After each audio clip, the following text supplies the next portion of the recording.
Assalamu alaikum to all the respected viewers. I am your host Maria, and today we have with us another honorable and amazing guest, Ma'am Nadia Masood Englishwali. So we will start our interview with her introduction. Assalamu alaikum, ma'am. Walaikum assalam. How are you? How are you, ma'am? Alhamdulillah, I'm good. How about you? I am fine, alhamdulillah. So, ma'am, we have to start our interview with your introduction. Kindly introduce yourself. Okay, I am Nadia Masood, as you know, an English instructor at the University of Bahrain, and Okay. running an online English school um, for IGCSE and other English students. So, yeah. Okay. So, ma'am, what's your experience about teaching up till now?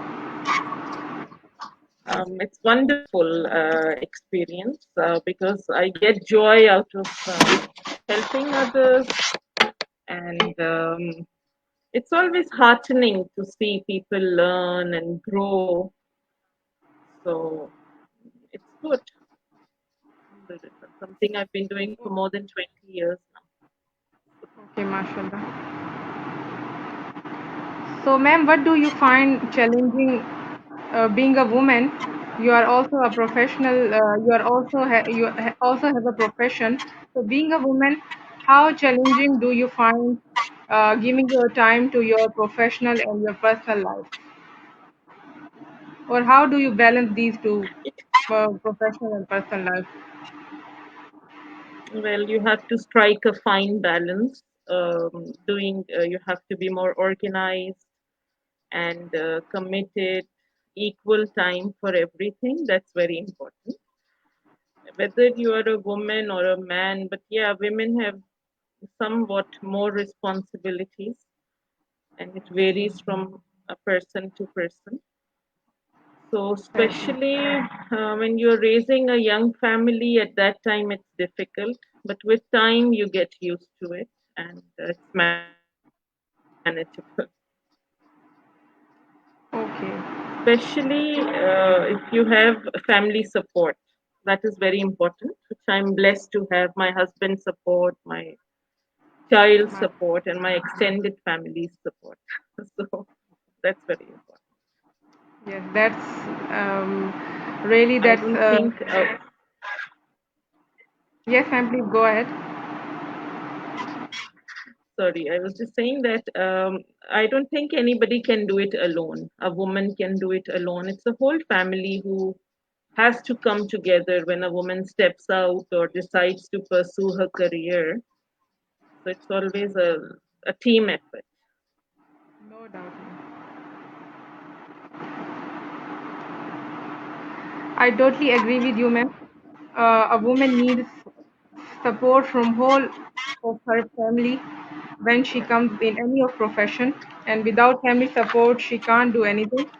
So my next question is related to your profession as a language teacher. What methods do you use to help students to improve their spoken skills? Our viewers also want to know about this because through this platform there will be many people watching your video, your message. So these tips Mm. will help them as well. Well, you have to, first thing is you have to overcome the fear of mistakes, Exactly. right? If Okay. you're afraid of speaking in a like you can't be perfect the very first time. One thing I always tell my students here in Bahrain and everywhere that you have to overcome the fear of making mistakes. If you have that thing, who cares? It's okay. That's how you will learn. And I mean, the other thing, most another important thing is to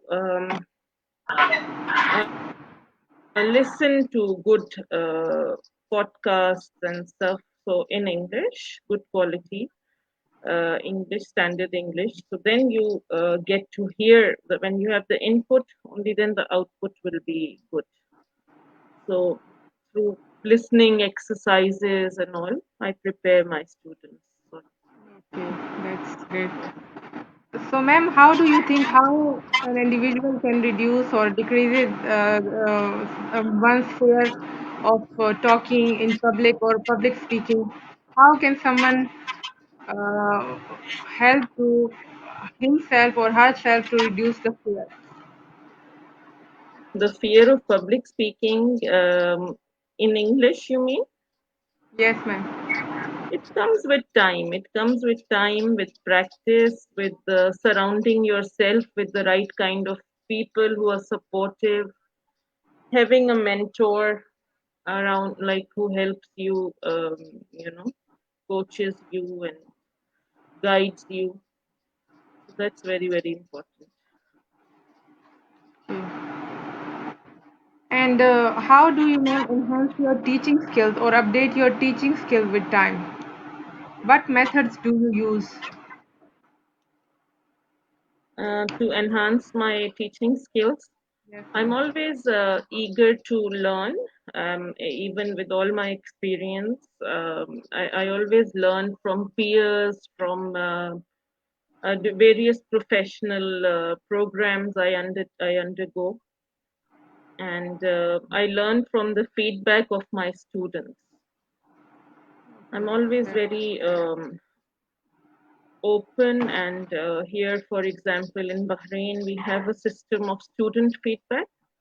So I always take out the time to, listen to that, read that feedback, and see how I can improve better, what worked best for my students. So connecting with my students has been very, very helpful.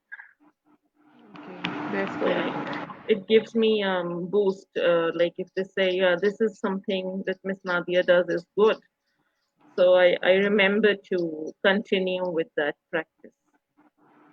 For example, I carry a newspaper with me, something I learned from my teacher at masters. So he would read to us certain items from the newspaper, and that helps in a lot of ways. So Once I got a comment that I often this is something that my students also enjoyed, and I read it in one of the feedback. So I try to continue that most of the time for the first few minutes of the class. So Okay, ma'am. So, what do you think, ma'am? You are also teaching online. What do you think the importance of digital learning in your life?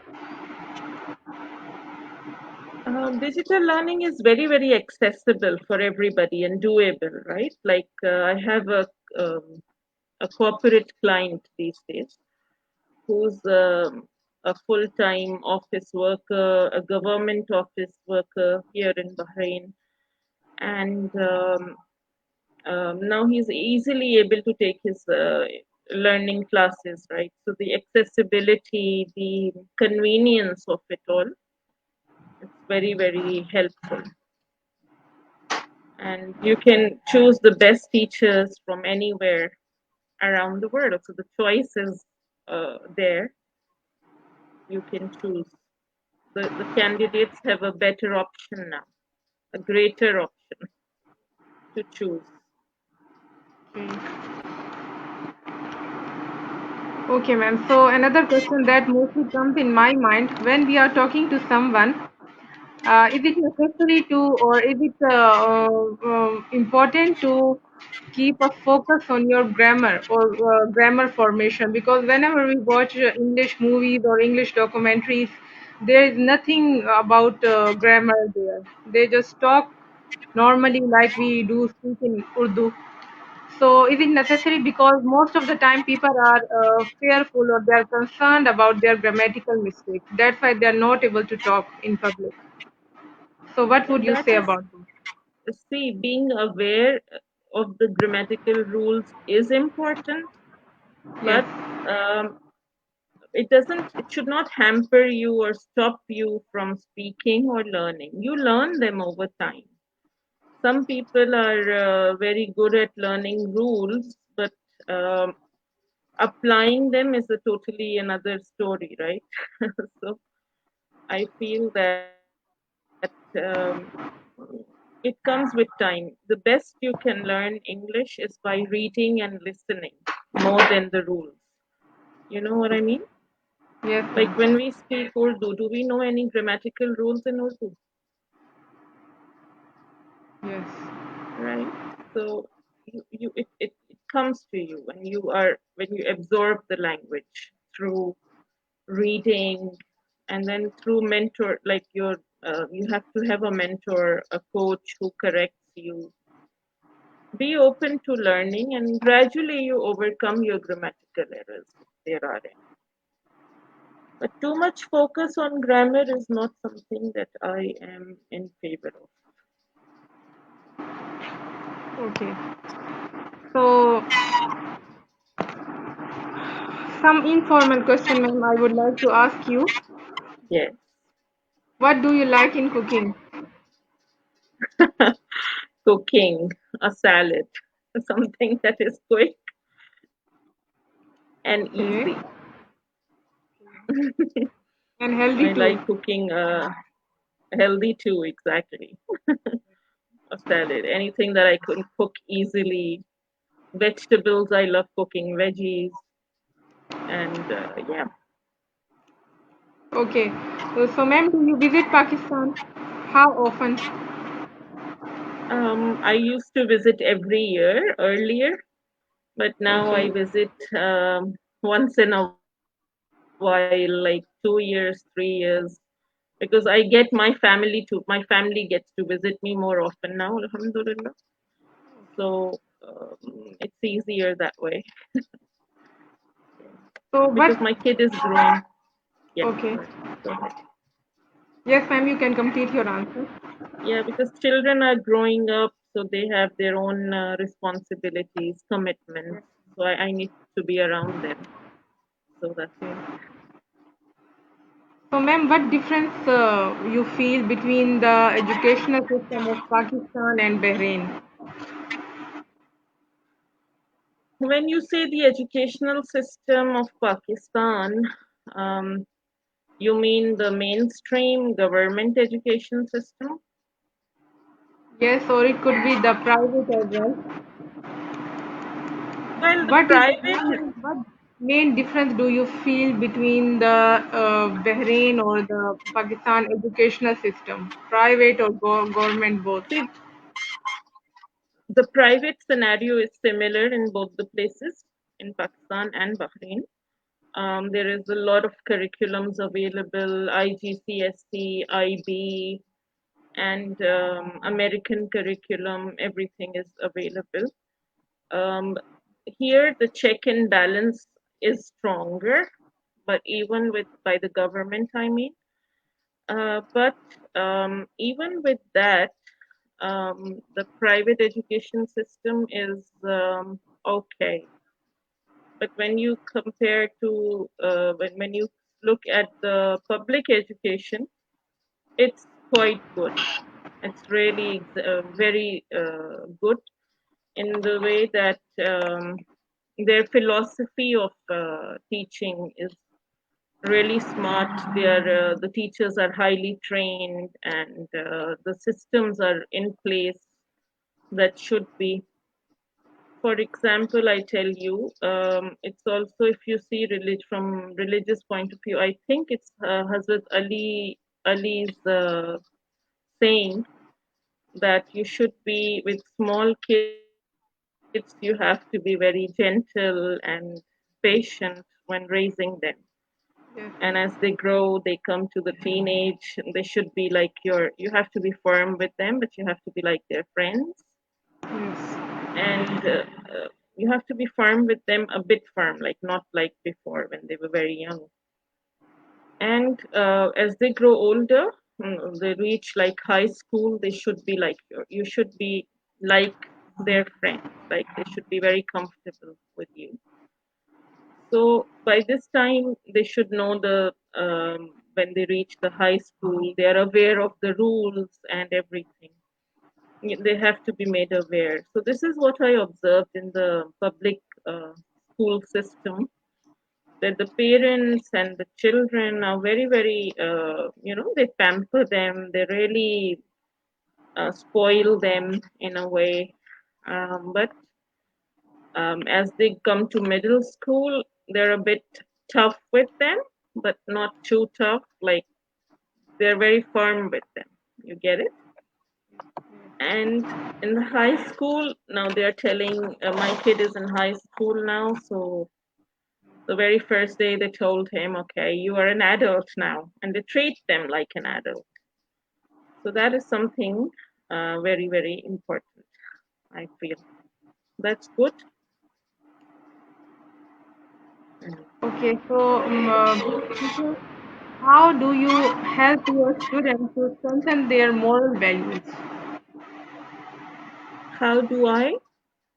Strengthen. Sorry, How do you help your students to strengthen their moral values? What strategies do you apply to uh, strengthen their moral values or their more, characters? yeah, I have to be a role model for them, right? What I model, I expect them to follow. And it happens like that. They learn from us in a lot of ways. The way we react, the way we conduct ourselves in and outside the classroom. So we are a 24-hour teacher, right? Because we have students have access to us through many channels. Not only Bahrain is a very small country size wise, Okay, so your reputation, your everything,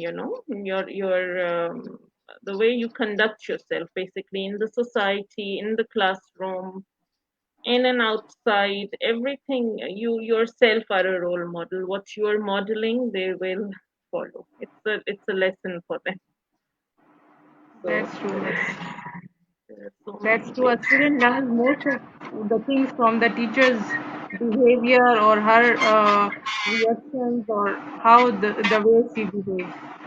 Yes. So that's yes, of course, that's the main thing to learn. So what do you think, ma'am? You have traveled most of the areas in Pakistan. In which of the cities do you like to travel the most, or which of the areas do you like to travel the most in Pakistan? Well, And of what do you course, like about them? the most beautiful thing about Pakistan is that you have everything there, right? From the cities to the villages to the from the deserts, rivers, seas, right? Everything is there. So the natural beauty is amazing. No I doubt. visited. I think what kept me strong through the pandemic was because the pandemic we was taken really seriously in Bahrain, and we were in. I was at home for 3 years, me and my child, like we were teaching and studying at home. So what kept me strong through the pandemic and going throughout was the trip to Nathia Gali in Islamabad and Nathia Gali in 2019, July. I visited, and it was so amazing that trip because it was with my mom and my child. It was just a mother and child trip. So we were at our best, relaxed, and in the most beautiful place of Pakistan, I guess. One of the most beautiful places. No doubt. So yeah, I love that. But of course, I being a Karachiite, I can't say that I mean, that's something that I have to visit, a city that I have to visit every time I am in Pakistan. And if you like don't visit Karachi, it seems like you're being disloyal to Karachi because you've grown there. So you know what I mean? Yes. Like sometimes you travel to Islamabad or up country, so it feels you're being dishonest if you don't visit Karachi. What do you like about Karachi the most? What do I Or what do like you miss about about Karachi when you are in Bahrain? What do you miss about Karachi the most? my family, my relatives, my extended family, my puppies and my chachas and everybody. my cousins. So I like to, yeah. When there is something, some uh, like festivals like Eid and all, so you miss your family. I spent one Eid in Pakistan since I got married, and that was in 2012.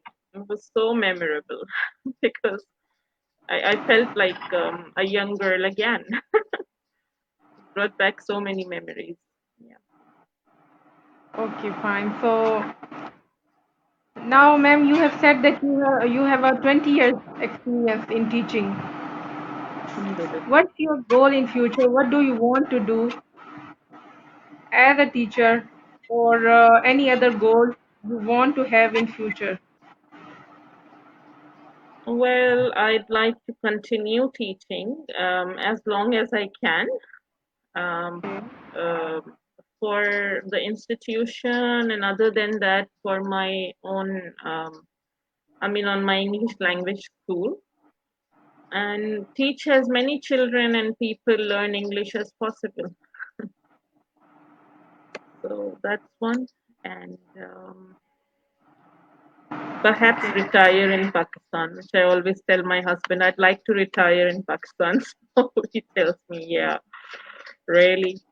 So this is something uh, Okay, ma'am. that So I you have think also of. said that you are running an online school.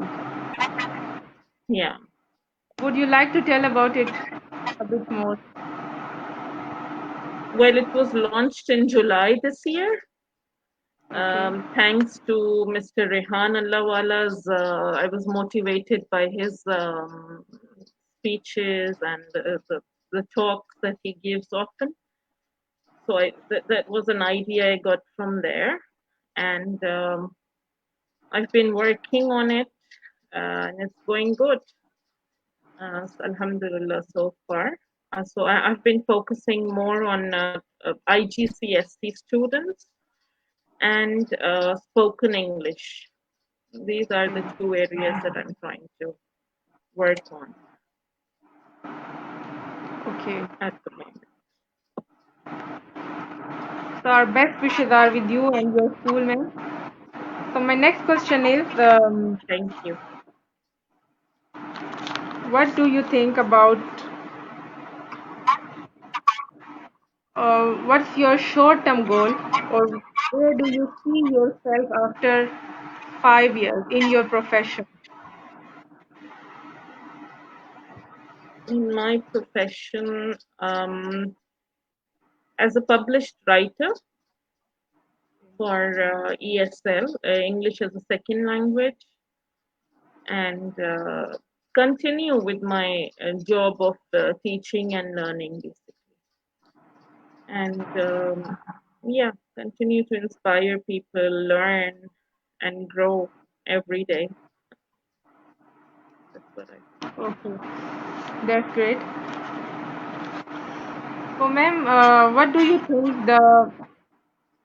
what difference have you felt between the government of Pakistan and the government of Bahrain?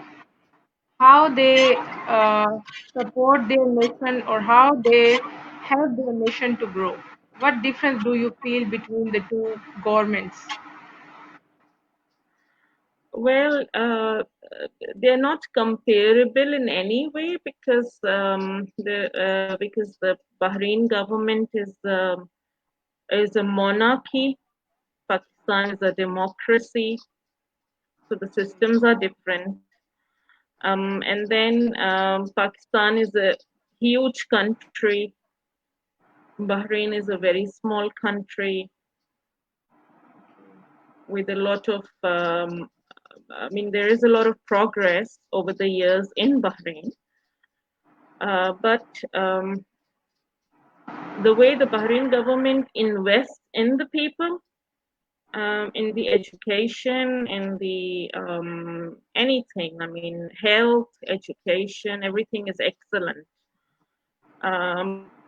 But you can't expect the same from Pakistani government because of the size and the form of government that is there. But what is amazing is that in Pakistan, there are people who are helping the people out, right? Helping each other out.